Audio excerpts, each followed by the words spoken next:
Eu não me lembro de enfrentar um governo tão despreparado. A bandeira da sua campanha foram duas: combate à corrupção. Uma, combate à corrupção, ele colocou uma mancha, pelo menos nisso aí, no momento em que ele demite ou faz com que o ministro se demita, aquele que é, achando ou não, gostando ou não, mas é um símbolo do combate à corrupção no Brasil. Agora, por que o congelamento do funcionário públicos estaduais e da União também? Eu acho que isso tem que valer para os estados e para a União e para os municípios. Porque o funcionário privado já está tendo seus salários congelados. O senhor é veterano, né, na vida pública. Na avaliação do senhor, essa é uma das maiores crises que hoje o Brasil vive, porque juntou tudo, coronavírus, situação política. Eu não me lembro de enfrentar um governo tão despreparado e que cria, ao invés de estar liderando o combate à pandemia, como a gente vê, nós estamos vendo todo dia, todos os presidentes do mundo inteiro fazendo isso, seja na Itália, na Espanha, na China, e o próprio Trump, que o presidente Bolsonaro se inspira tanto fazendo isso. Nós estamos com o presidente criando problemas e esquecendo completamente dessa crise que nós estamos vivendo. Eu observei, por exemplo, que nas duas últimas entrevistas coletivas que ele deu, aquelas aparições que ele faz, ele não deu uma palavra sequer sobre a pandemia. Na entrevista coletiva da admissão do Moro, em resposta ao Moro, não sei por que as pessoas não observaram, mas ele não dá uma palavra sobre a crise humanitária que nós estamos vivendo. Falta uma coordenação, um comando de quem é que está comandando isso, qual a diretriz, qual é o rumo, e quais as ações, e vamos tomar as ações. Isso está faltando. Porque nós temos relato de praticamente todos os secretários de saúde estaduais dizendo que o Ministério da Saúde está praticamente parado desde que o novo ministro assumiu o cargo. Muito bem, dá para entender determinadas circunstâncias, ele tem que tomar pé, mas não é hora de tomar pé, é hora de agir. O líder do PSDB na Câmara dos Deputados, o deputado Carlos Sampaio, ele pediu a criação, está recolhendo assinaturas para a criação de uma CPI, né, para investigar a conduta do Moro e do presidente Bolsonaro. O senhor acredita que é um bom caminho, apoia a criação de CPIs no Congresso? Eu tenho o maior respeito e admiração pelo Carlos Sampaio, até pelo conhecimento jurídico que ele é do Ministério Público, e a vocação dele, a cabeça dele é extremamente voltada para a lei. Na minha opinião, é cedo. É cedo porque nós não podemos desviar o foco da nossa atuação, que ainda é e vai ser, pelo menos durante, na minha opinião, no mínimo um mês, o combate ao coronavírus. Aqui no meu estado, por exemplo, nós temos muita gente morrendo todo dia e sem ter um sistema de saúde adequado ainda para poder dar suporte a esses doentes. É uma situação dramática.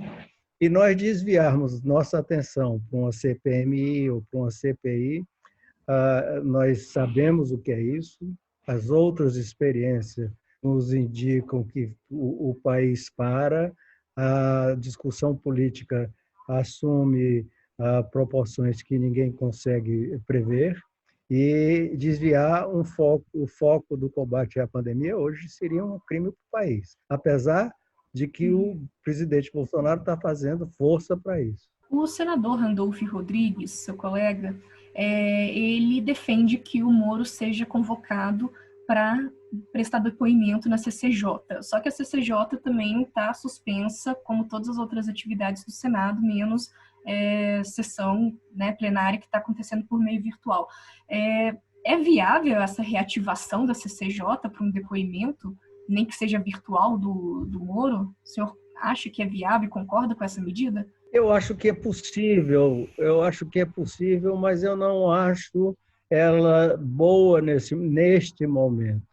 É evidente que uma convocação, ou um convite, porque ele não é mais ministro, do ex-ministro Sérgio Moro para a comissão, para a CCJ, numa sessão extraordinária, feita por vídeo, tenderia a esgarçar mais ainda a crise e criar um clima que poderia fazer com que o ambiente político voltasse a ficar, entre aspas, contaminado pela crise política e, de novo, uma coisa que eu estou insistindo muito, e desfocar do nosso grande inimigo hoje, que é o Covid-19. Há uma mudança na política, na postura política e na visão da relação política do presidente Bolsonaro com o Congresso e em relação à sua administração. A bandeira da sua campanha foram duas: combate à corrupção. Uma, combate à corrupção, ele colocou uma mancha, pelo menos nisso aí, no momento em que ele demite ou faz com que o ministro se demita, aquele que é, achando ou não, gostando ou não, mas é um símbolo do combate à corrupção no Brasil. O ministro Moro se tornou um símbolo, as pesquisas aí mostram, para a maioria dos brasileiros. No momento que esse ministro sai, e ainda sai atirando, vamos dizer assim, ele já significa que coloca um significado que isso não é tão prioritário. E, ao mesmo tempo, ele percebe que não tem uma base política e a outra bandeira dele, que era mudar o relacionamento com os políticos, principalmente com os congressistas, que ele chamava do relacionamento promíscuo, ele resolve mudar inteiramente essa postura e buscar o apoio do Centrão dentro do Congresso, ou seja, ao invés de repudiar os políticos que ele chamava de fisiológicos, se aliar a esses políticos. Então, tem uma guinada radical aí no caminho da agora por diante do presidente Bolsonaro, que eu não sei dizer se vai dar certo ou não, mas há uma guinada muito grande. Como é que o PSDB deve se posicionar nessa aproximação do Bolsonaro com o Centrão? Em alguma medida, em algum nível, o PSDB vê espaço também para se aproximar do Bolsonaro? A posição do PSDB é muito clara e histórica. A bandeira da economia do ministro Paulo Guedes é, na sua maior parte, muito parecida com a bandeira do PSDB. A política econômica, tudo que ele vem traçando, eu diria que 90% coincide com a nossa visão de política econômica.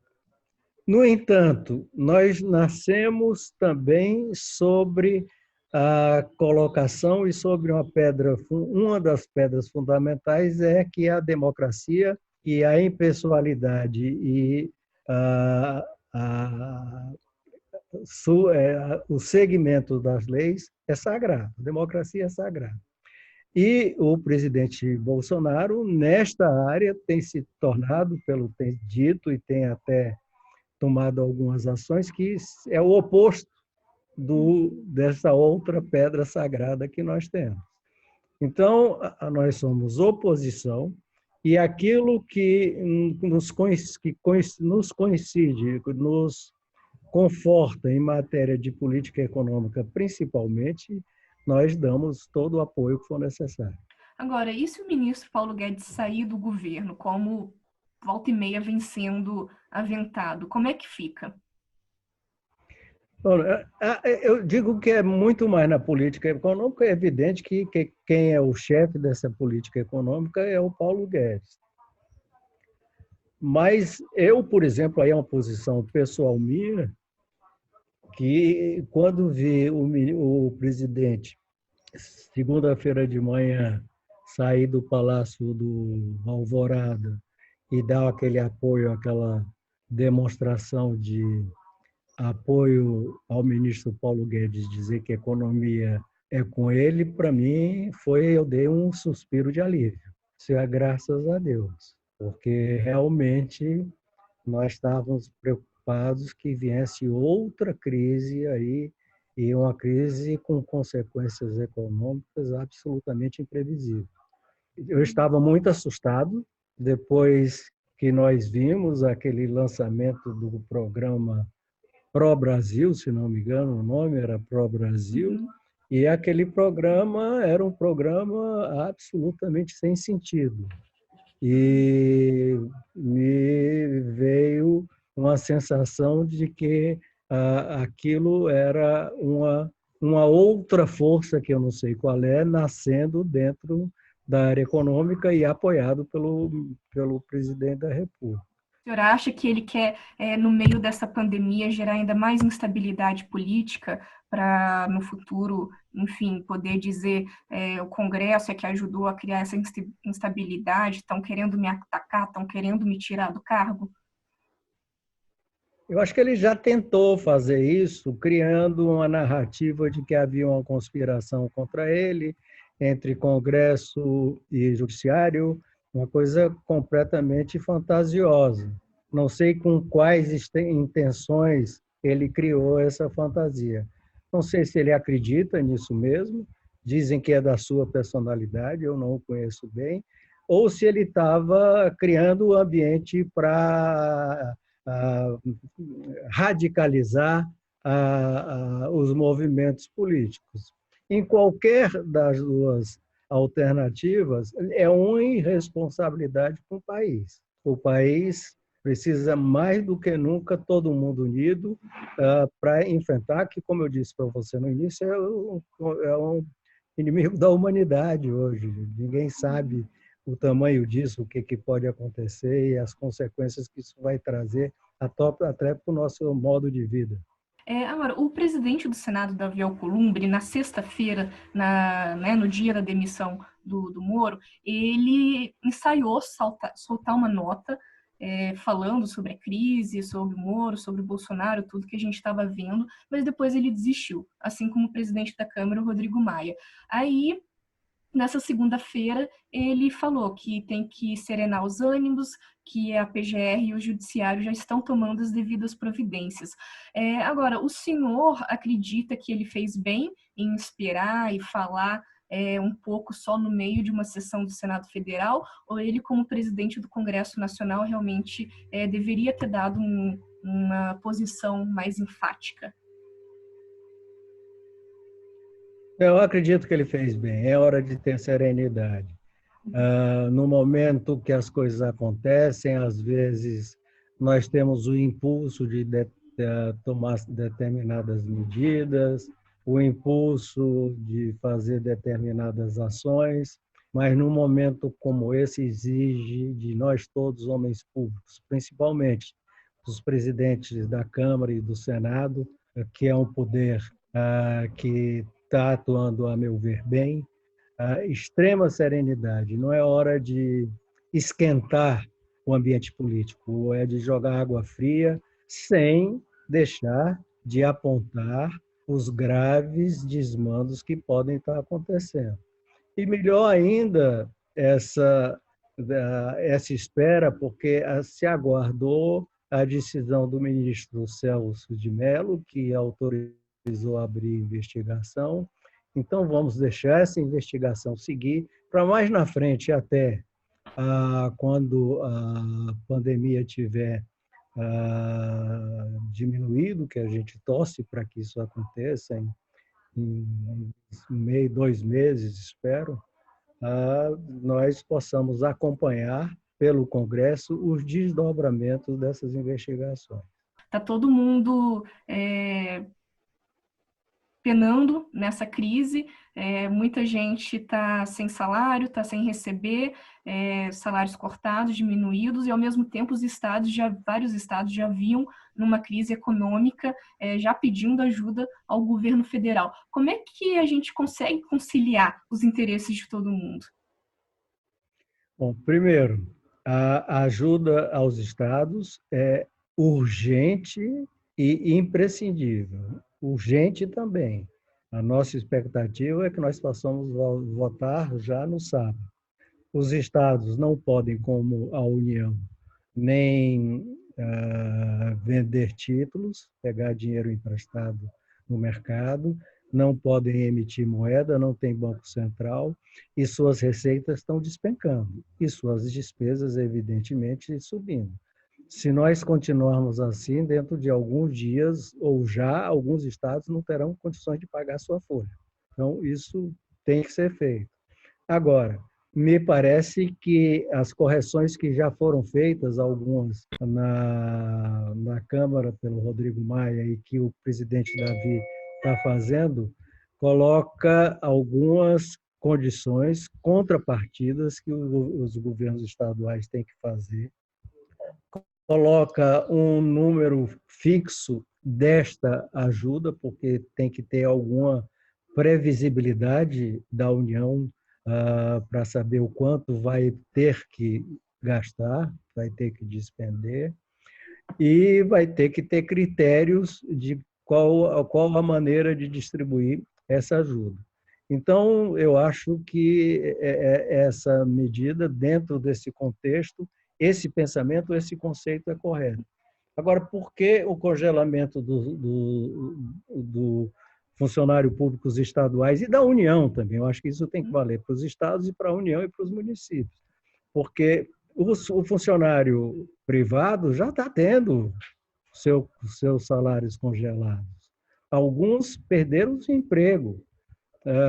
As próprias empresas privadas perderam muita receita, na sua grande maioria, e algumas estão com dificuldade. As empresas jornalísticas também estão tendo dificuldades. Então, todo mundo tem que ter uma parte. Infelizmente, todos nós brasileiros vamos sair dessa crise mais pobres.